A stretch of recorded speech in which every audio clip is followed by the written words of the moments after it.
नमस्कार, जय हिंद, वंदे मातरम। सभी का अभिनंदन है एनडीसी निशुल्क क्लासेस में। बहुत बहुत स्वागत है और सभी को सुप्रभात। सुबह सुबह की जो एक चाय और बिस्किट के साथ जो क्लास, वो काफ़ी रास आ रही है स्टूडेंट्स को। ये बहुत अच्छा लग रहा है। और लगातार एक ही दिन में लगभग 5 से 10 हज़ार स्टूडेंट अगर एक क्लास को देख रहे हैं, इसका मतलब आप कितने सीरियस हो वो भी पता चल रहा है। बहुत बहुत अच्छी बात है। तो हम स्टार्ट करते हैं आज की इस 2020 सीरीज का जो है तीसरा मैच है। और ये सीरीज बहुत लंबी सीरीज है। और सॉरी, आज तो चौथा मैच है। 3 मैच तो हो चुके हैं और हम लगातार 3 मैच विजिट करते जा रहे हैं। पहला क्वेश्चन आपके सामने, उससे पहले मैं आपको एक चीज और बता देना चाहता हूं। पिछली क्लास में एक लुईपा, जो लुईपा का ग्रंथ बताया जा रहा था, तो वहां पर मैं आपको यह बता रहा था कि लुईपा ने चर्या, चर्य, विनिश्चय, ये, लेकिन ये ग्रंथ तो किसका है? ये ग्रंथ चर्या चर्य विनिश्चय ग्रंथ जो है वो कणहपा का है। कणहपा, कणहपा यानी वो तो चणहपा, चणहपा यानी चर्या चर्य विनिश्चय। 74 ग्रंथ लिखे थे, दार्शनिक विषयों पर लिखे थे।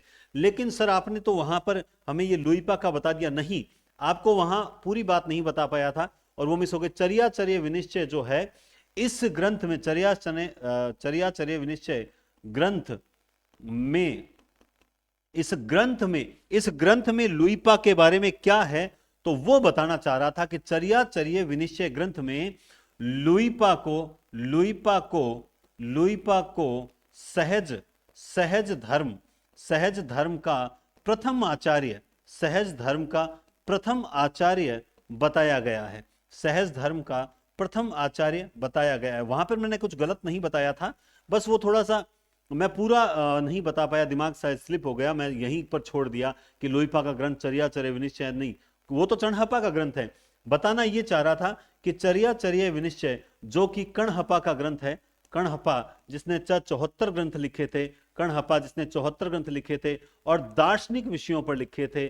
कणहपा कणहपा अपने आप में बहुत विद्वान माना जाता है, क्योंकि कणहपा कणहपा कहा जाता है कि कणहपा ने किससे शास्त्रार्थ किया था? कणहपा ने शास्त्रार्थ किया था किससे? गोरखनाथ से शास्त्रार्थ करने का जो श्रेय है वो कणहपा को जाता है। तो वहां पर मुझे ये बात बतानी थी, इसलिए वो त्रुटि सुधार कर ले में, कि ऐसा ना सोचें कि गलत बताया। ठीक है, चलिए आगे चलते हैं।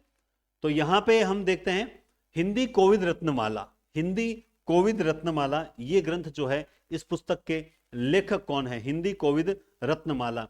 हिंदी कोविद रत्नमाला के पुस्तक जो लेखक हैं वो हैं श्याम सुंदर दास। श्याम सुंदर दास, जिन्होंने 2 ग्रंथ लिखे थे। एक लिखा था हिंदी कोविद रत्नमाला, हिंदी कोविद रत्नमाला, हिंदी कोविद रत्नमाला, ये एक हिंदी साहित्य का ऐतिहासिक ग्रंथ है जो हम पढ़ते हैं। दूसरा इन्होंने एक ग्रंथ लिखा था भाषा और साहित्य को लेकर। भाषा और साहित्य को लेकर एक ग्रंथ लिखा था। ठीक है, तो आपको मैं इसमें यह बता देता हूं, यहां पर मैं लिख देता हूं त्रुटि सुधार। ठीक है, त्रुटि सुधार। और त्रुटि सुधार जो है वो कितने नंबर? 3 नंबर जो क्लास है उसकी त्रुटि सुधार है। और वो त्रुटि सुधार क्या है? वो त्रुटि सुधार ये है कि लुईपा लुईपा जो सिद्ध हैं उनमें सबसे सिद्धों में सबसे ऊंचा स्थान माना जाता है। सिद्धों में सबसे ऊंचा स्थान माना जाता है। सिद्धों में सबसे ऊंचा स्थान माना जाता है। जो चर्या, हाँ, जो चर्या चर्य विनिश्चय विनिश्चय चर्या चर्य विनिश्चय चर्या चर्य विनिश्चय ग्रंथ में इन्हें चर्या चर्य ग्रंथ में इन्हें सहज धर्म का प्रथम आचार्य बताया गया है। प्रथम आचार्य बताया गया, और ये लाइन अपनी किताब में जो है वो ऐड भी की गई है। ठीक है, चर्या चर्य विनिश्चय जो ग्रंथ है वो किसका है? वो है कणहपा। कणहपा जिसने लिखे थे, 74 ग्रंथ लिखे थे। और 74 के 74 ग्रंथ किस पे लिखे थे? दार्शनिक विषयों पर लिखे थे। दार्शनिक विषयों पर लिखे थे। तो ये थोड़ी सी भूल सुधार हम यहां पर लिख लेते हैं। अगला ही प्रश्न है, यदि प्रबंध काव्य एक विस्तृत वनस्थली है तो मुक्तक एक चुना हुआ गुलदस्ता। हम बहुत लंबे समय से ये परिभाषा पढ़ते आने, लेकिन मैं आपको ये बात बता देना चाहता हूं, निश्चित रूप से ये रचना जो है, ये जो पंक्ति है, ये जो कथन है, ये रामचंद्र शुक्ल का है। किसका है ये? रामचंद्र शुक्ल का है कि नहीं है? आचार्य शुक्ल का है। यदि प्रबंध काव्य एक विस्तृत वनस्थली है तो मुक्तक चुनाव। तो ये मोस्टली ये लाइन कहां लिखी है? जहां पर वो बिहारी सत्सई का वर्णन करते हैं, वहीं पर उन्होंने ये कथन जो है वो लिखा है। ठीक है, तो ये जरूर याद रखिएगा। डॉक्टर राम कुमार वर्मा के अनुसार भक्ति काल का समय क्या माना गया है? डॉक्टर राम कुमार वर्मा ने भक्ति काल का समय क्या माना है? तो भक्ति काल को लेकर राम कुमार वर्मा एकदम क्लियर हैं, और वो सीधा सीधा वही समय मानते हैं जो रामचंद्र, कहीं ना कहीं रामचंद्र शुक्ल मानते हैं। और वो समय क्या हो जाएगा? वो समय हो जाएगा 1375 से लेकर 1700 विक्रम संवत। तो इसमें आपको राम कुमार वर्मा का पूरा काल याद आना चाहिए कि आदिकाल को उन्होंने किस प्रकार से, आदिकाल को क्या कहा है, आदिकाल को कितने भागों में संधि और चारण काल में बांटा है कि नहीं बांटा है। जो रामचंद्र शुक्ल का वीर गाथा काल है, वो यहाँ पर कौन सा काल है? चारण काल है या संधि काल है? संधि काल में अपभ्रंश काल आता है कि नहीं आता? तो वो आपको काल विभाजन जरूर याद रहना चाहिए। तो वो हम किताब में ऐड भी किया हुआ है, वो आपको मिल जाएगा। यहां व्याख्या कोई जरूरत नहीं, यहां व्याख्या बहुत अच्छी होगी। फिर से, आचार्य हजारी प्रसाद द्विवेदी, इनके अनुसार हिंदी का प्रथम कवि कौन है? आचार्य हजारी प्रसाद द्विवेदी के अनुसार हिंदी का प्रथम कवि कौन है? बहुत सिंपल सा क्वेश्चन है, बहुत ही अच्छा क्वेश्चन है, और आपको इसका उत्तर बताना है। बताओ। तो आपने बिल्कुल दे दिया होगा, इसका प्रथम कवि है अब्दुल रहमान। और इस पर हमने पहले भी बात कर रखी है, लेकिन अगर आज जो नए जुड़े हैं, जिन्होंने पिछली क्लास नहीं देखी है, मैं फिर से एक रिवीजन करवा देता हूं। याद रखना, सबसे पहले आप याद रखोगे राहुल साकरात्यायन को। किसको याद रखोगे? राहुल साकरात्यायन। राहुल साकरात्यायन के बाद आपको याद रहना चाहिए, याद है कि नहीं है पहले तो ये बताओ, राम गोपाल दिनेश। बोला ये याद है कि नहीं है? राम गोपाल दिनेश और नगेंद्र, इन तीनों ने बताओ किसको प्रथम कवि माना है? पहले मैं लिखूंगा कवियों के नाम। उसके बाद है शिव सिंह सेंगर, शिव सिंह सेंगर, शिव सिंह सेंगर, शिव सिंह सेंगर, ग्रियर्सन, शिव सिंह सेंगर, ग्रियर्सन और मिश्र बंधु, ये तीनों जो हैं वो किसे प्रथम कवि मानते हैं, आपको बताना है। उसके बाद आपको बताना है गणपति चंद्र गुप्त। गणपति चंद्र गुप्त जो हैं, गणपति चंद्र गुप्त, ये वही गणपति चंद्र गुप्त हैं, ये वही गणपति चंद्र गुप्त हैं जो रीतिकालीन भूषण कवि का नाम, जो कि आप लोग सबके दिमाग में चल रहा होगा, भूषण का नाम घनश्याम दास, लेकिन गणपति चंद्र गुप्त कहते हैं कि रीतिकालीन कवि भूषण का नाम मनीराम या पतिराम था, मनीराम या पतिराम था। ये गणपति चंद्र गुप्त हैं। गणपति चंद्र गुप्त जो है हिंदी का प्रथम कवि किसे मानते हैं? तो सबसे पहले बात करते हैं राहुल साकरात्यायन, राम गोपाल दिनेश और डॉक्टर नगेंद्र। ये तीनों जो हैं वो सरहपा जिसने दोहा कोश लिखा था, उसको ये प्रथम कवि मानते हैं। सरहपा, जिसका समय राहुल साकरात्यायन ने 769 माना है, जिसने दोहा कोश जैसी प्रसिद्ध रचना लिखी है, उसे ही ये हिंदी का प्रथम कवि मानते हैं। शिव सिंह सेंगर, ग्रियर्सन और मिश्र बंधु, ये पुष्य या पुंड को जो है कहीं ना कहीं हिंदी का प्रथम कवि मानते हैं। गणपति चंद्र गुप्त के 84 सालियां थी, इसीलिए साली भद्र सूरी जिसका समय 1184 माना जाता है, इसे हिंदी का प्रथम कवि मानते हैं। राम कुमार वर्मा हिंदी का प्रथम कवि जो है स्वयंभू को मानने की भूल कर बैठे हैं। हम पढ़ते हैं हिंदी का प्रथम कवि स्वयंभू को मानने की भूल कर बैठे हैं। हजारी प्रसाद द्विवेदी ने अब्दुल रहमान या अद्दहमान को हिंदी का प्रथम कवि माना है।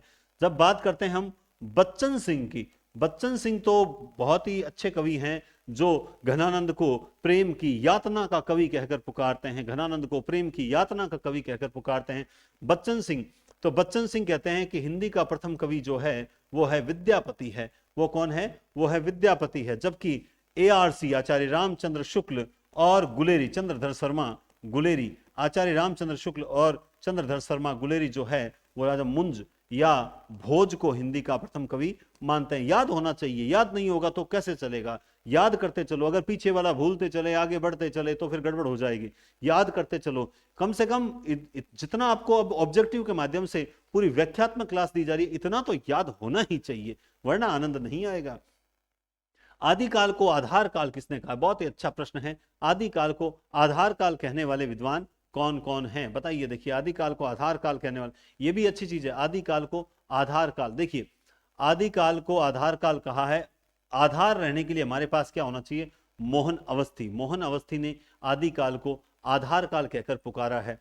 अब बात आती है यहां पर कि शंभुनाथ सिंह ने क्या कहा है, वासुदेव, क्योंकि आप सबको क्या याद है? आप सबको ये याद है कि आचार्य रामचंद्र शुक्ल ने क्या कहा, आप सबको ये याद है एचपीडी ने क्या कहा, आप सबको ये याद है कि मैथिली शरण गुप्त ने, मैथिली शरण गुप्त ने, सॉरी, हाँ हाँ, आपको सब ये याद है कि एमपीडी महावीर प्रसाद द्विवेदी ने क्या कहा है। आपको ये भी याद है कि राम कुमार वर्मा ने जो है क्या कहा है। आपको ये भी याद आ जाएगा, आपको ये भी याद आ जाएगा हाँ एमपीडी राम कुमार, हाँ ग्रियर्सन ने लिख रहा था, ग्रियर्सन जो है उन्होंने क्या कहा था। आपको ये भी याद आ जाएगा, रामचंद्र शुक्ल हो गए, एचपीडी हो गए, मोहन अवस्थी, हाँ अब याद करते हैं, राहुल साकृत्यायन ने क्या कहा था। ये सब याद आएंगे आपको, ग्रियर्सन ने क्या कहा था, राहुल साकृत्यायन ने क्या कहा था।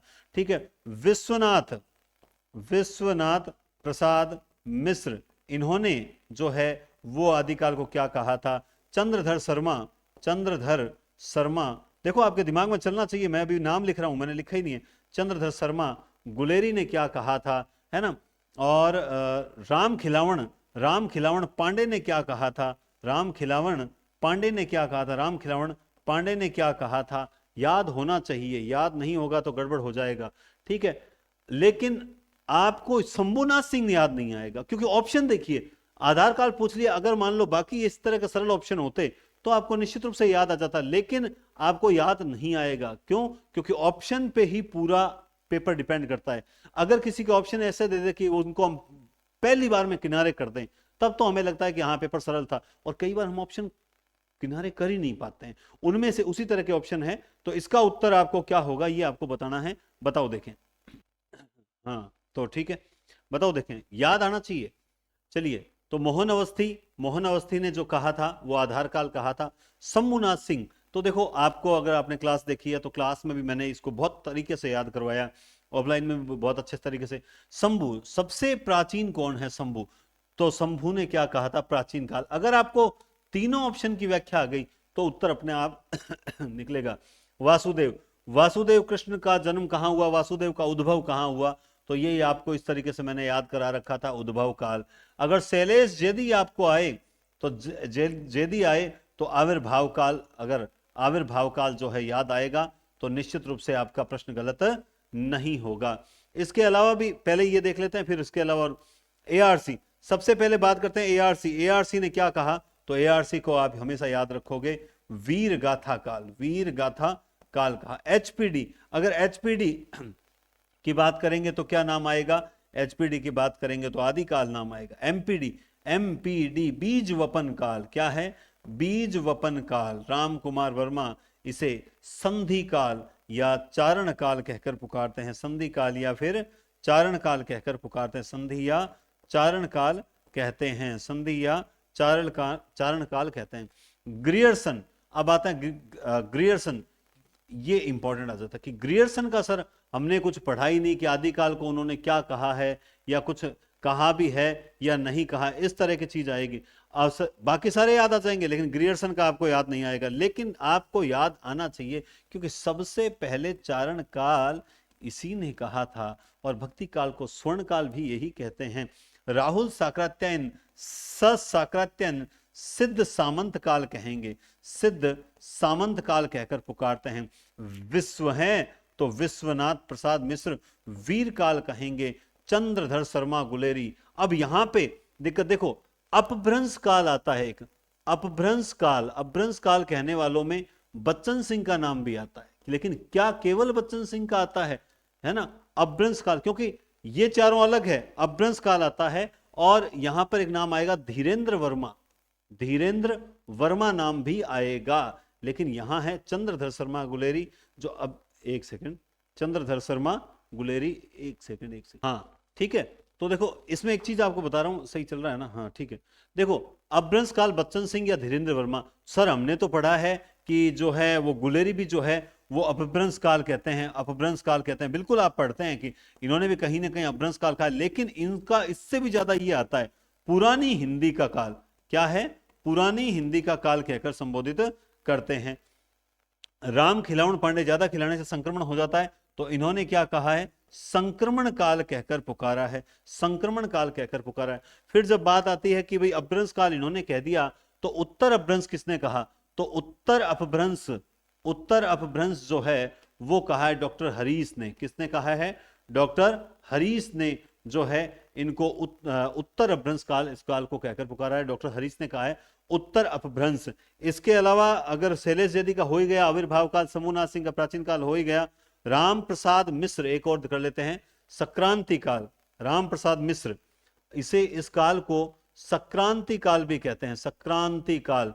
और संक्रांति काल कहने वाला है राम प्रसाद मिश्र, राम प्रसाद मिश्र। राम प्रसाद मिश्र जो हैं वो संक्रांति काल कहकर संबोधित करते हैं। एचपीडी एमपीडी सरल सरल सरल सरल सारे हो जाने चाहिए, ठीक है। सिद्ध सामंत हो गया। हाँ, एक मिश्र बंधुओं का नहीं हुआ। मिश्र, देखो मिश्र बंधुओं का प्रारंभिक है ना, प्रारंभिक काल जो है वो कहीं ना कहीं मिश्र बंधुओं का है। इनमें थोड़ा सा दिक्कत चलती है, लेकिन नहीं, आप याद रख लें प्रारंभिक काल जो है वो मिश्र बंधुओं का है। इसके अलावा कोई आविर्भाव काल हो गया और राम कुमार वर्मा, ठीक है। बाकी अब दो चार हैं तो आपको याद आते रहेंगे और आप इस तरह से करते रहेंगे। और मैं जहां तक समझता हूं आप में से कईयों ने कमेंट भी कर दिए होंगे कि सर ये भी, इसके अलावा भी आपने दो चार नाम कमेंट कर दिए होंगे। जैसे जैसे चलो अब इसमें अटकेंगे तो रुक जाएंगे, हम आगे और आएंगे दोबारा कर लेंगे। उत्तर अपभ्रंश के नामकरण के संबंध में असुमेलित विकल्प है, ये पूछ रहा है, असुमेलित विकल्प पूछ रहा है, ठीक है। याद रखना असुमेलित विकल्प, इसका मतलब कौन सा गलत है। पुरानी हिंदी किसने कहा है? चंद्रधर सुरमा गुलेरी ने कहा है कि नहीं कहा है? बोला सर बिल्कुल कहा है, अभी हम पढ़ के भी आए हैं। अवहट भोला शंकर व्यास ने अवहट कहा है कि नहीं कहा है? तो सर ये तो बिल्कुल कहा है, हमने देखा भी है भोला शंकर व्यास, ठीक है। देसल बनिया सबजन मिठा विद्यापति बोलते हैं कि नहीं बोलते हैं? सर बिल्कुल विद्यापति बोलते हैं। इसका मतलब इसमें से एक भी ऐसा कथन नहीं है जो कि उत्तर मतलब असुमेलित हो, जो कि गलत हो। तो इसलिए हमें इसमें कोई याद रखने की आवश्यकता भी नहीं पड़ती, इसमें कोई व्याख्या नहीं करते हैं अपन, आगे चलते हैं। परमाल रासो, परमाल रासो के रचयिता जो हैं वो जगनिक हैं। किस राजा के दरबार में रहते थे? यहां पर यह है कि परमाल रासो के रचयिता जगनिक है, लेकिन जगनिक किस राजा के दरबार में रहा करते थे? सोमप्रभ देव, परमार्दी देव, सुप्रभ देव या फिर महादेव? तो बताइए महादेव के दरबार में थे या नहीं थे? बताइए, तो बताएं बताएं, जल्दी बताएं। तो इसमें आप देखिए परमार्दी देव, इसका उत्तर क्या हो जाएगा? परमार्दी। और देखिए जपते रहो जगनिक का जो है परमाल रासो है, इसको लेकर हम पढ़ चुके हैं। 12 वर्ष रो कुकर जिए, 13 रो जिए सियार, बरस 18 क्षत्रिय जीवे, आगे जीवन को धिक्कार। ये चीज किस परमाल रासो की है या नहीं है, इन सब पर हम जो है पढ़ चुके हैं। आलाखंड, आलाखंड जो है वर्षा ऋतु, वर्षा ऋतु में, ये सारी व्याख्या हम कर चुके हैं। वर्षा ऋतु में गाए जाने वाले जो गीत हैं, ठीक है। और इसके अलावा भी इसमें जो भी चीज थी हम पहले कर चुके हैं, जो कर चुके हैं उस पर समय नष्ट नहीं करेंगे। विजयपाल रासो, विजयपाल रासो नल्ल सिंह भाट का है। इंपॉर्टेंट यह है कि विजयपाल रासो याद करने का तरीका मैंने आपको बताया था, नल्ल सिंह की विजय हुई, नल्ल सिंह की विजय हुई। सेम ऐसी एक रचना आएगी, मतलब वो थोड़ी अलग होगी, रेवंत गिरी रास। क्या आएगी? रेवंत गिरी रास, रेवंत गिरी रास। सेम ऐसी एक रचना और आएगी दोस्तों, रेवंत गिरी रास, रेवंत गिरी रास, रेवंत गिरी रास। तो उसको भी मैंने इसी तरह से बता रखा है, विजय सेन सूरी की है। वो किसकी है? विजय सेन सूरी की है। तो आप याद रख सकते हो, इधर रेवंत की विजय हुई, उधर नल्ल सिंह की विजय हुई, दोनों के दोनों याद रख सकते हो। लेकिन ये विजय कहां हुई थी? राजस्थान में हुई थी, क्योंकि राजस्थान ही वीरों की भूमि है। तो राजस्थान में जो है विजयपाल रासो, इसकी भाषा जो है राजस्थानी है। विजयपाल रासो की भाषा कैसी है? राजस्थानी है। फिर आगे चलते हैं कि आचार फागु चरित, ये जो साहित्य लिखा जाता था, इस साहित्य में इस साहित्य में अगर आपसे पूछा जाए कि ये जो शैलियां थी ये किसकी थी, तो आचार, फागु, चरित, ये सारी जो है वो जैन साहित्य की शैलियां थी। किस साहित्य की शैलियां थी? जैन साहित्य। जैन साहित्य के बहुत प्रसिद्ध प्रसिद्ध ग्रंथ है। मैंने आपको ये शालिभद्र, सूरी, उपदेश, रसायन रास, वज्रसेन, घोर, भरतेश्वर, बाहुबली, घोर रास वगैरह, कवि, आसगु, चंदनवाला रास, ये सारी हम पढ़ चुके हैं। कुछ नई चीज अगर जानने का प्रयास करें, क्योंकि नई चीज जानेंगे तो कुछ ना कुछ आपको एक्स्ट्रा मिलेगा, वरना तो हम वही रचनाएं बार बार करते रहें। तो देखो आप, सबसे इंपॉर्टेंट, जैसे समरा रास आपने पढ़ रखा है क्या? ये बताओ, समरा रास ये पढ़ रखा है? बोला सर ये तो हमने नहीं पढ़ रखा समरा रास। ये अंबदेव सूरी का है। किसका है? अंबदेव सूरी। अंबदेव सूरी, अंबदेव सूरी, हाँ बिल्कुल इसी का है, अंबदेव सूरी। समरा रास अंबदेव सूरी। इसके अलावा एक आपको अमर रास आपने पढ़ रखा है, एक नहीं पढ़ रखा है? बोला सर पढ़ तो रखा है, याद नहीं आ रहा, क्योंकि ऐसी रचनाएं हमें याद नहीं आती। तो अमर रास, जो अमर रास नहीं, हाँ अमर रास, अमर रास है अभय तिलक मणि का। ये तो मैंने लिखा रखा है शायद, अभय तिलक मणि, ये है अमर रास जो है अभय तिलक मणि का है। ठीक है। और इसके अलावा एक कोई है, क्या नाम है, नयनंदी, नयनदी, नयनंदी याद नहीं आ रहा मुझे, नयनंदी है, क्या है नयनंदी, सुदंसन चरित्र है, चरियु, सु, मतलब इस तरह की रचना है, सुदंसन चरियु, जो है नयन, ऐसा नाम है कुछ, नयनंदी। आप थोड़ा चेक कर लेना इसको, या तो ये नाम है इनमें से ही, सॉरी, नाम है नयनंदी, ऐसा कुछ नाम है। ठीक है, ये थोड़ी ये रचना मेरी स्लिप हो रही है, लेकिन सुदंसन चरियु नयनंदी की है, समरा रास अंबदेव सूरी की है, अमर रास जो है अभय तिलकमणि की है, हरिचंद पुराण, हरिचंद पुराण ये भी इनकी प्रसिद्ध रचना है। हरिचंद, ये तो मैंने लिखाई भी है पहले। हरिचंद पुराण जो है वो है जाखू मांगणियार की। किसकी है? जाखू मांगणियार की। जाखू मांगणियार की जो है हरिचंद पुराण ये रचना है, ये भी अपने आप में इंपॉर्टेंट मानी जाती है। नेमिनाथ फागु, नेमिनाथ शेखर, नेमिनाथ चरियु, नेमिनाथ चौपई, 12 मासा का सबसे पहला वर्णन कहाँ हुआ था, किस भाषा में हुआ था, ये सारी चर्चाएं हो चुकी है और आगे अभी तक और होगी, क्योंकि लौकिक साहित्य क्वेश्चन अभी बाकी पड़े हैं। निम्न में से शालिभद्र सूरी की रचना नहीं है, तो शालिभद्र सूरी की भरतेश्वर बाहुबली रास जो है, इसे नेमिनाथ जो अपने क्या नाम है वो मुनि है ना, मुनि जिन विजय, उन्होंने रास परंपरा का प्रथम ग्रंथ माना है। रास परंपरा का प्रथम ग्रंथ माना है कि नहीं माना है? किसने माना है? मुनि जिन विजय ने। मुनि जिन विजय ने जो है इन्हें रास परंपरा का प्रथम ग्रंथ माना है, बिल्कुल माना है। ठीक है। पंच पांडव चरित्रास जो कि 15 सर्ग की रचना है, इसे प्रथम ऐतिहासिक काव्य माना है, ऐतिहासिक काव्य माना है, रास परंपरा का प्रथम ऐतिहासिक काव्य माना है। इसके अलावा बुद्धिरास भी इनकी रचना है, लेकिन चंदनवाला रास जो है यह है कवि आसगु की रचना है। इसकी व्याख्या भी हम पहले की क्लासेस में कर चुके हैं। तो चंदनवाला रास कवि आसगु की रचना है, जालोर में लिखी गई थी, बिल्कुल। और ये जो पुस्तक हिंदी पॉइंट पर आप देख पा रहे हैं, हिंदी पॉइंट से इसकी ऑनलाइन बुकिंग भी हो रही है, लेकिन एज फार एज जितना पॉसिबल हो आप नजदीकी दुकानों पर जाएं और ये किताब लें। और सबसे अच्छी बात है कि टेलीग्राम पर लगातार मैं शेयर कर रहा हूं लोगों के, मतलब स्टूडेंट्स के तो अब इस तरह से मैसेज आने लग गए कि सर आप हमारी फोटोज शेयर क्यों नहीं कर रहे हो टेलीग्राम पे। इतनी सारी फोटोज है कि मैं एक साथ सेलेक्ट करता हूं, जितनी मिली उतनी टेलीग्राम पे डाल देता हूं।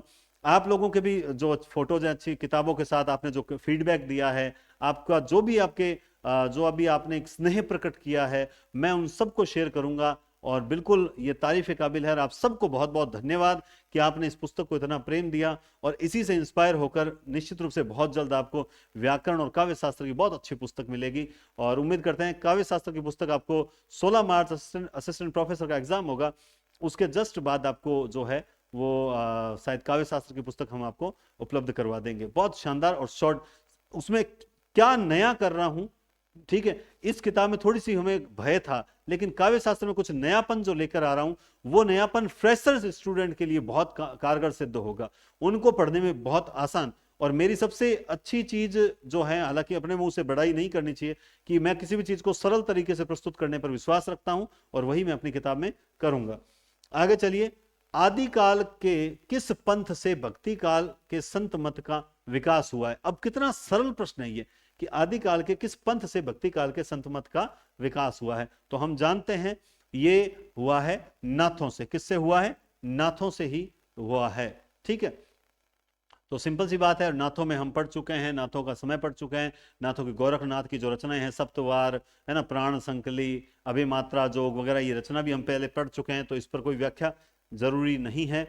काशी, ये बहुत अच्छा प्रश्न है, ये नेट्स, फर्स्ट ग्रेड, केवीएस वगैरह सब में आता है, और ये रिपीट होने वाले क्वेश्चंस में से एक है कि काशी नागरी प्रचारणी सभा द्वारा हिंदी साहित्य का जो वृहत इतिहास है वो कितने खंडों में प्रकाशित है। और स्टूडेंट हर बार कंफ्यूज होता है कि 16 या 18, लेकिन आप दिमाग में रखें इसके खंड कितने करने हैं आपको, 16 खंडों में ही करना है। कितने खंडों में करना है, 16 खंडों में ही इसका जो है वो उत्तर इसका 16 खंडों में ही करना है। हिंदी साहित्य के इतिहास, हिंदी साहित्य के इतिहास के प्रथम लेखक कौन है, बहुत अच्छा क्वेश्चन है। हिंदी साहित्य के इतिहास का प्रथम लेखक कौन है, यह नहीं पूछा कि प्रथम कवि कौन है, बल्कि ठीक है इसमें तो ऑप्शन इस प्रकार दे दिए कि आपको बहुत आसानी से समझ आ जाएंगे। तो यह है हमारे गारसा द तौसी, गारसा द तौसी। तो हिंदी साहित्य के इतिहास का प्रथम लेखक जो है गारसा द तौसी है, गारसा द तौसी। तो आपको देखो थोड़ा सा पानी पे ठीक है, हाँ ठीक है ठीक है। तो हम बात करते हैं हिंदी साहित्य के इतिहास के प्रथम लेखक की, तो गारसा द तौसी। अब आप सब जानते हैं कि सबसे पहले देखो, ज्यादा पूरा वर्णन करें, गारसा द तौसी का इस्तवारदालेंदु ये हिंदुस्तानी ग्रंथ है, लेकिन सबसे पहले ध्यान रखो कि इसमें संस्करण कितने थे, इसमें संस्करण थे 2 संस्करण थे, 2 संस्करण थे। और इसके 2 संस्करणों में से जो 2 भाग पहले जो छपे थे वो 2 भाग छपे थे, 2 भाग छपे थे, बिल्कुल 2 भाग छपे थे। 2 में जो एक भाग था वो छपा था 1839 में, और जो दूसरा भाग था वो था 1847 में। यहां कितने भाग थे, यहां थे 3 भाग, यहां थे 3 भाग। 3 भाग में से जो है वो 2 भाग तो छपे थे, 2 भाग जो थे वो तो छपे थे 1870 में, और जो तीसरा भाग था, जो तीसरा भाग था वो छपा था 1871 में। तो बस ये हो गया। अब बात करते हैं इसके इसमें थोड़ी कवियों की, तो याद रखना 2 संस्करण और 5 भाग, पहले तो ये चीज याद रखनी जरूरी है। उसके बाद हम जब बात करते हैं कि जो है इसकी भाषा कैसी है, तो जानते हैं कि सबसे पहले ये फ्रेंच भाषा में लिखा गया था, क्योंकि गारसा द तौसी भी जो है वो फ्रेंच विद्वान थे। ठीक है, उसके बाद हम इसके प्रकाशक की बात कर लेते हैं। इसका जो प्रकाशन है वो कहां से हुआ था, तो वो आयरलैंड से हुआ था। कहां से हुआ था, वो आयरलैंड से हुआ था, और ट्रांसलेशन कमेटी जो है आयरलैंड। इसमें कुल जो है, इसमें जो है कुल जो है वो 738 कवि थे। कुल कितने कवि थे, 738 कवि थे। कुल कितने थे, 738 कवि थे। और बड़ा सिंपल है, 72 जो है वो हिंदी भाषा के कवि थे, 72 जो है वो हिंदी भाषा के कवि थे। एक कम करोगे तो हिंदी भाषा के कवि हो जाएंगे। कितने थे, 72, 73 में से एक कम कर लो, और बाकी शेष क्या थे, शेष जो थे वो उर्दू के कवि, उर्दू के कवि थे। शेष जो थे वो उर्दू के कवियों में शामिल होते हैं। अब एक हम समझें अगर, तो कहीं ना कहीं इन्होंने जो वर्णानुक्रम पद्धति अपनाई थी, इतिहास लिखते समय वर्णानुक्रम पद्धति अपनाई। इस कारण देखो कुछ विद्वान कुछ गलती क्या करते हैं मैं आपको बताता हूं। कुछ लोग कह देते हैं कि गारसा द तौसी ने जो है हिंदी का प्रथम कवि जो है वो अंगद को माना है, क्योंकि आप जानते हैं इनके जो कवियों का वर्णन कर रखा है उसमें प्रथम अंगद है, और जो अंतिम है वो है हेमंत, वो है हेमंत। ठीक है, तो ये जो प्रथम कवि जो अंगद को मानते हैं, ये तो सिर्फ अल्फाबेट से प्रयुक्त किया ना, इस कारण से अंगद को मानते हैं, न कि इन्होंने हिंदी का प्रथम कवि अंगद को माना है। इस बात को ध्यान रखना, कालक्रम की दृष्टि से इन्होंने अंगद को है ना प्रथम स्थान नहीं दिया है। ठीक है ना, कालक्रम से मुझे एक चीज याद आ गई, जैसे अल्फाबेट से वर्णानुक्रम से मुझे एक चीज याद आ गई। जैसे हम पढ़ते हैं अखरावट जो रचना पढ़ते हैं जायसी की, वो भी एक तरह से क्या आखर, एक एक आखर को लेकर व्याख्या की गई है। और इसी जायसी के अखरावट पर आधारित एक ग्रंथ आगे और लिखा गया है रीतिकाल में, ककहरा।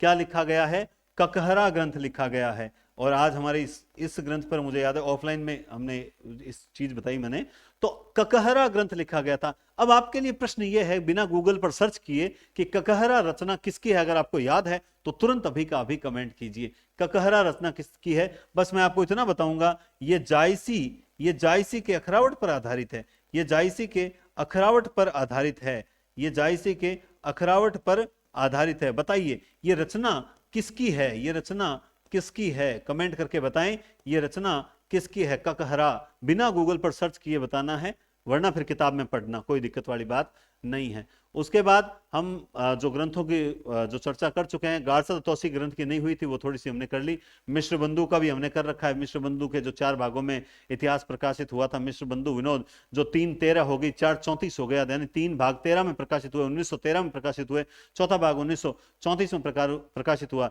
हजारी प्रसाद द्विवेदी को लेकर अगला क्वेश्चन भी हम पढ़ लेंगे। अल्लाह, ये लो प्रश्न भी आ गया, मैंने ध्यान नहीं दिया, है ना। तो मिश्र बंधु विनोद का ग्रंथ कितने भागों में प्रकाशित हुआ था, तो ये हुआ था 4 भागों में। इसमें से 3 भाग जो थे वो 1913 में प्रकाशित, और चौथा भाग था वो 1934 में हुआ था। सबसे पहले इतिवृत्तात्मक जो लेखन, इतिवृत्तात्मक लेखन का प्रारंभ इन्होंने ही किया था। सबसे पहले इतिवृत्तात्मक लेखन का प्रारंभ किया इनके मिश्र। देखो इन तीनों को परिश्रमी संकलन कर्ता कहा है। परिश्रमी संकलन कर्ता कहा है, किसने कहा है, ये आचार्य रामचंद्र शुक्ल ने। और इनके ग्रंथ को बड़ा भारी वृत्त संग्रह भी कहा है। ठीक है, बड़ा भारी वृत्त संग्रह भी कहकर पुकारा जाता है इनके मिश्र बंधु विनोद को। इसी तरह से मैं आपको बताऊं, जैसे जॉर्ज अब्राहम ग्रियर्सन है, इनका ग्रंथ आप सब जानते हैं, the modern vernacular literature of Hindustan वाला। लेकिन इसके अलावा एक ग्रंथ इनका और भी है, the linguistic survey of India. तो याद रखें कि कई बार जो है वो अंग्रेजी में नहीं पूछते हैं the linguistic survey of India, वो सीधा हिंदी में देकर पूछ देते हैं। भारतीय भाषाओं का सर्वेक्षण, समझ रहे हो बात आप। तो याद थोड़ी सी हिंदी का भी ध्यान रखें, कई बार वो इंग्लिश में नहीं पूछ के उसकी हिंदी अनुवाद देकर भी पूछ सकता है। तो भारतीय भाषाओं का सर्वेक्षण जॉर्ज अब्राहम ग्रियर्सन का है। ये हो गया अपने मिश्र बंधुओं का मिश्र बंधु विनोद। हिंदी साहित्य की भूमिका ग्रंथ के लेखक कौन है, तो आप जानते हैं हिंदी साहित्य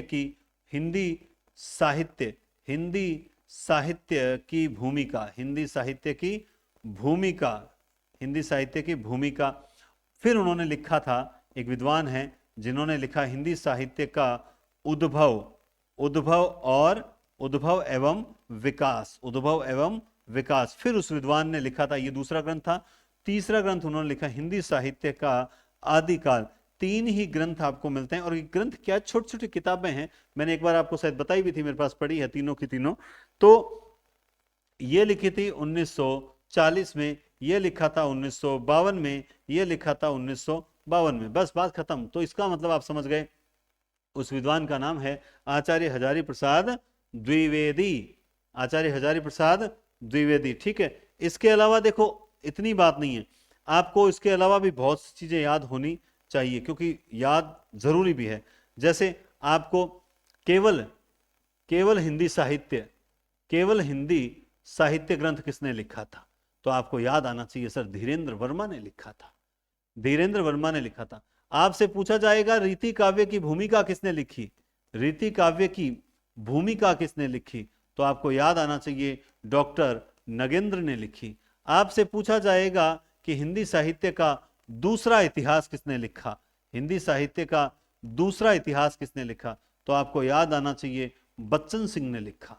किसने लिखा, बच्चन सिंह ने। आपसे पूछा जाएगा हिंदी साहित्य का आधा इतिहास किसने लिखा, क्या लिखा, हिंदी साहित्य का आधा इतिहास किसने लिखा, तो हिंदी साहित्य का आधा इतिहास लिखकर सुमन राजे राजी हो गई थी, तो सुमन राजे ने लिखा। आपको याद आना चाहिए हिंदी साहित्य का वैज्ञानिक इतिहास किसने लिखा, तो वो लिखा गणपति चंद्र गुप्त ने लिखा। और इसी ग्रंथ में भूषण को पतिराम या मनीराम कहकर संबोधित किया गया है, उन्होंने नाम बताया।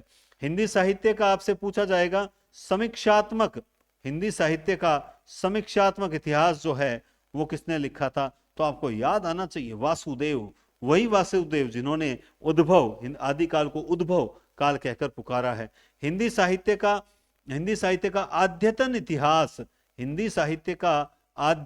इतिहास हिंदी साहित्य का अद्यतन इतिहास किसने लिखा? ये लिखा मोहन अवस्थी ने लिखा। वही मोहन अवस्थी जिन्होंने इसी ग्रंथ में हिंदी साहित्य के आदि काल को जो आधार काल कहकर संबोधित किया है। हिंदी साहित्य पर एक व्यक्ति ऐसा आया जिसने हिंदी साहित्य की कहानी लिख दी। बहुत बढ़िया बात है। हिंदी साहित्य की कहानी, हिंदी साहित्य की कहानी लिख दी, और वो लिखी थी प्रभाकर माचवे।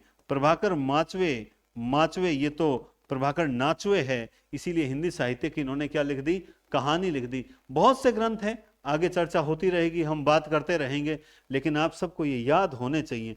कोई आप रटकर एक रट लोगे, दो रट लोगे, चार रट लोगे, लेकिन एक एक शब्द को रटना। हिंदी साहित्य और संवेदना का इतिहास राम स्वरूप चतुर्वेदी का है। वैज्ञानिक विज्ञान है तो ये वैज्ञानिक इतिहास हो गया, गणपति चंद्र गुप्त का हो गया, है ना, आधा इतिहास। अब आपको पूछ लिया हिंदी साहित्य का दर्शन किसने लिखा, तो दर्शन विलोचन कौन? हिंदी साहित्य का इतिहास दर्शन किसने लिखा था? वो लिखा था नलिन विलोचन। हिंदी साहित्य का इतिहास दर्शन नलिन विलोचन, दर्शन विलोचन।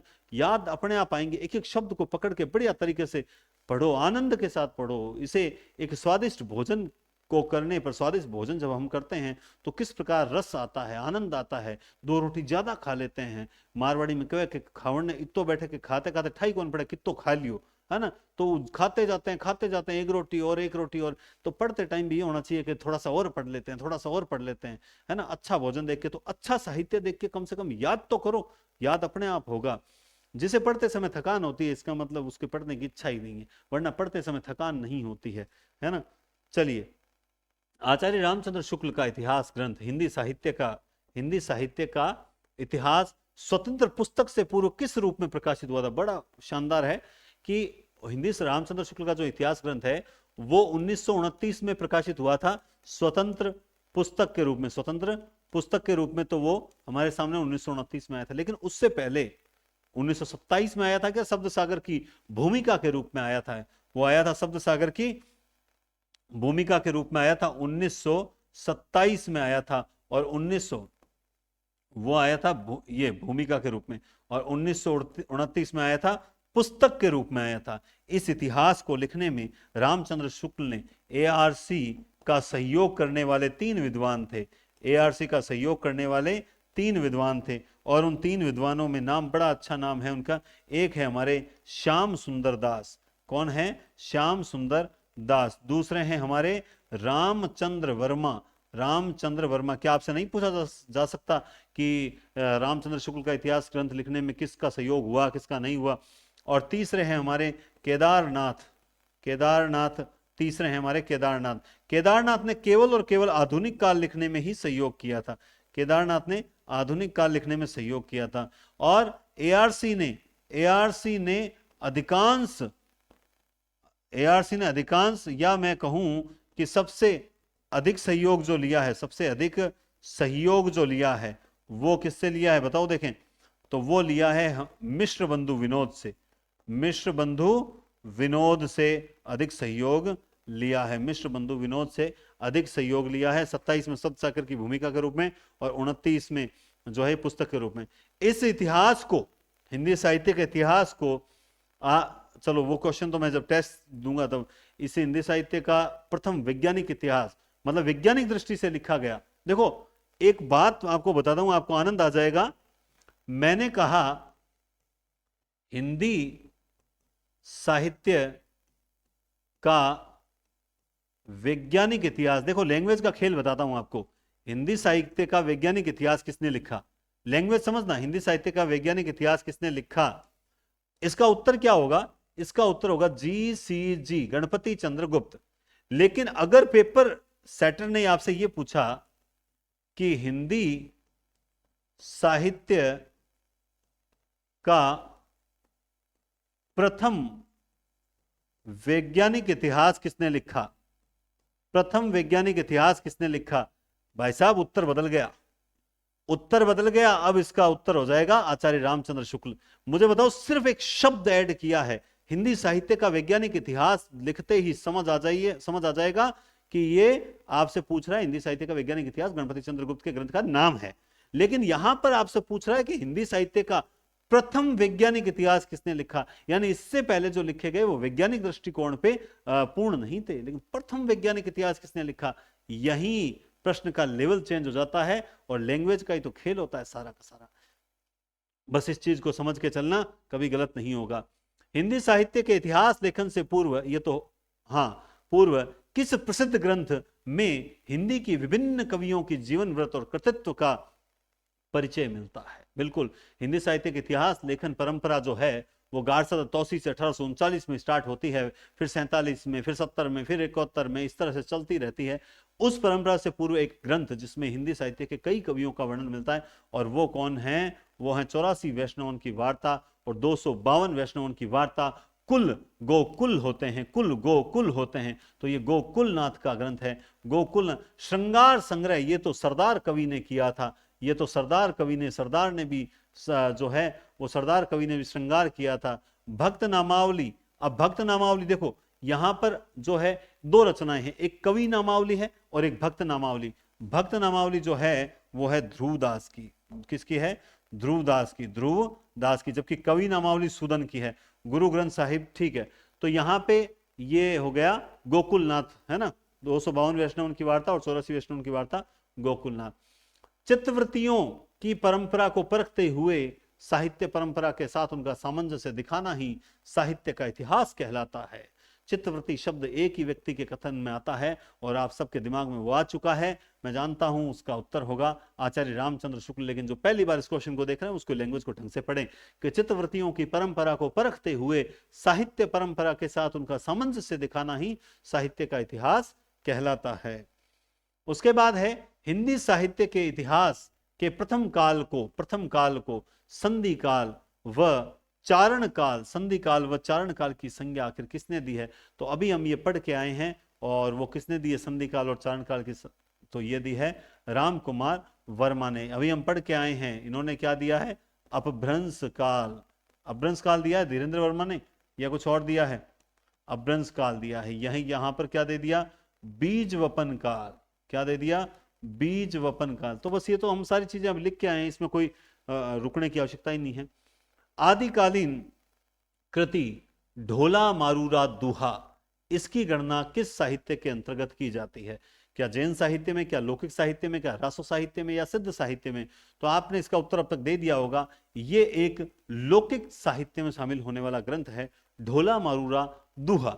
ढोला मारूरा दुहा जो है आप जानते हैं इसका समय जो है वो 11वीं शताब्दी, 11वीं सदी इसका समय माना जाता है। समय की बात करें 11वीं, और इसमें जो चौपाइयां जोड़ी गई थी, चौपाइयां कहते हैं कि इसमें कुछ चौपाइयां जोड़ी थी, वो जोड़ने वाला व्यक्ति था, सॉरी यहां पे बिंदी नहीं आएगी, और वो जोड़ने वाला उस व्यक्ति का नाम है कुशल लाभ। कुशल लाभ ने चौपाइयां जोड़ी थी। यह जो ग्रंथ है ये विरह श्रृंगार रस काव्य है, ये विरह श्रृंगार का एक बहुत अच्छा काव्य माना जाता है, और इसमें मालवणी नाम की एक सहनायिका भी है। मैं जो इंपॉर्टेंट चीजें हैं वो बता रहा हूं आपको, मालवणी नाम की एक सहनायिका है। निश्चित रूप से ये एक प्रेम गाथात्मक काव्य है। क्या है ये, प्रेम गाथात्मक काव्य है। बल्कि इसके बारे में एक बहुत अच्छी चीज है, इसके बारे में कहा जाता है कि नारी हृदय, क्या कहा जाता है, ध्यान से समझ लेना, नारी हृदय की मार्मिक व्यंजना, इस ढोला मारूरा दोहा में नारी हृदय की मार्मिक व्यंजना हुई है। क्या हुई है, नारी हृदय की मार्मिक व्यंजना हुई है। और मूल रूप जो है इस ग्रंथ का, मूल रूप दोहों में ही प्राप्त होता है। किसमें, दोहा में प्राप्त होता है। और कहा जाता है कि दुहा, इसके कैसे पता लगाया जाता है, दुहा घना पुराना छे, दुहा घना पुराना, दुहा घना पुराना, अहई या अठई, ऐसा कुछ एक शब्द आता है, अठई या अहई, इस प्रकार से आता है कि दुहा घना पुराना अहई। इसका मतलब इसका जो मूल रूप है वो दोहों में प्राप्त होता है और वो बहुत पुराना है। ये जो बाद में चौपाइयां वगैरह जोड़ी गई, ये कुशल लाभ आदि ने जोड़ी थी। इसका मूल जो समय है 11वीं शताब्दी माना जाता है। चौपाइयां कुशल लाभ ने जोड़ी, वीर श्रृंगार प्रधान काव्य है। मालवणी इसमें एक सहनायिका है और प्रेम गाथात्मक काव्य है। नारी हृदय की जो है वो मार्मिक व्यंजना हुई है और मूल रूप जो इसका वो दोहों में ही प्राप्त होता है। ये भी एक अपने आप में इंपॉर्टेंट बात है, क्योंकि इस तरह की चीजें जो है हम इग्नोर कर देते हैं और इग्नोर करने से ही गड़बड़ हो जाती है। क्योंकि ढोला मारूरा दुहा का क्वेश्चन जो है, चाहे एक राहुल वेल आगे आगे इसके क्वेश्चन आएंगे। अब देखो 80 तक हो चुका है ना, तो इसके बाद उसका आएंगे। तो ये पेपर में आते रहते हैं, ऐसा नहीं है कि आज आएंगे या कल आएंगे, ये बल्कि आते ही रहते हैं। और कितनी बार आए इसका तो अब मैं क्या बता सकता हूं, है ना। और आप जानते हैं इसमें जो नायक नायिका, नायक तो है ढोला। मैं वो चीज बता रहा हूं जो पेपर में पीछे आई भी है। और मारवणी क्या चीज बताऊंगा, अब आप अंदाजा लगा लो। क्या बताऊंगा, अंदाजा लगा लो कि सबसे पहले ढोला और मारवाड़ी की जो आयु है वो कितनी है, बस इतना ही बताना। तो ढोला जो था वो 3 वर्ष और इसकी आयु जो है वो 1.5 वर्ष बताई जाती है। बस इतना सा और बताना था कि ढोला 3 वर्ष और मारवाड़ी जो है वो 1.5 वर्ष की बताई जाती है। इससे ज्यादा इसमें कुछ नहीं। तो आज की क्लास में 20 क्वेश्चन हो चुके हैं और उम्मीद करते हैं कि इन 20 क्वेश्चन, ये 20 क्वेश्चन भी आपको शानदार लगे होंगे कि चलो एक बार बढ़िया रिवीजन और होगा। और देखो याद रखें कि फर्स्ट वीडियो को है ना वो ज्यादा जने देखते हैं, मसाणियों बैराग हुआ है कि देखा केड़ो पड़ावे काई करे, है ना, इस टाइप की बातें होती है। लेकिन उस चीज को कंटिन्यू रख पाना बहुत मुश्किल होता है। क्यों नहीं रख पाते हैं कंटिन्यू? क्योंकि सबके भाग्य में नौकरी नहीं होती, इसीलिए वो न पढ़ पाने के बहाने ढूंढता है। और आप लोगों को ईमानदारी से अब न पढ़ पाने के बहाने नहीं ढूंढने। अब जो समय है उसको जी जान से आप जो है पढ़ाई को झोंक दो, 1 साल समर्पित कर दो। आज मैंने टेलीग्राम पर सुबह सुबह एक नरेंद्र चिंतन नाम से जो 8वां विचार है वो मैंने डाला था, उसे पढ़ना। निश्चित रूप से जिन अपनों के लिए आप किताबें छोड़ते हैं वही अपने एक दिन आपसे पूछेंगे तूने हमारे लिए किया ही क्या है, क्या कर लिया तो तूने, हाँ तो क्या हो गया तो तूने ये कर दिया। तो इसलिए अपना जीवन है सुधारें, बढ़िया तरीके से पढ़ें, कंटिन्यू पढ़ें। और मेरी ओर से मेहनत जारी है। अब आपकी ओर से कितनी मेहनत है वो तो आप देखोगे। मैं इतना जानता हूं कि विदिन के 6 से 7 घंटे आपको दे रहा हूं न्यूनतम। बाकी तो और चीजों में 6 से 7 घंटे आप लोगों को समर्पित कर रखे हैं। अब आप इसका फायदा उठाते हो तो बहुत अच्छी बात है। यहाँ आपके सिलेक्शन जब होंगे तो एक उत्सव मनाया जाएगा कि वास्तव में देखो हमने एक निःशुल्क प्लेटफॉर्म से पे सब कुछ दे दिया था। थ्योरिकल क्लासेस दे दी, ऑब्जेक्टिव क्लासेस दे दी, टेस्ट सीरीज और नोट्स भी हमने प्रिंटेड अवेलेबल करवा दिए। इससे ज्यादा और क्या कर सकते थे, किताब दे दी। यानी अब अगर आप हिंदी साहित्य में 135 क्वेश्चन सही नहीं कर पाते हो तो मैं यही समझता हूं कि फिर आप जो है हमारी मेहनत बेकार गई, बस इतना है। लेकिन मेहनत बेकार मत जाने दीजिएगा, जी जान लगाकर पढ़िएगा, निश्चित रूप से हम सफल होंगे। बहुत बहुत धन्यवाद, टेक केयर और शुभ सुप्रभात। और बढ़िया क्लास को लाइक करें और स्टेटस जरूर लगाएं। एक स्टेटस में आपका कुछ नहीं जाता, लेकिन बहुतों तक जो है अच्छी चीज का प्रचार होता है। अच्छी चीज का प्रचार करें, आपको उसका फल भी प्राप्त होगा। बहुत बहुत धन्यवाद, टेक केयर, सुप्रभात।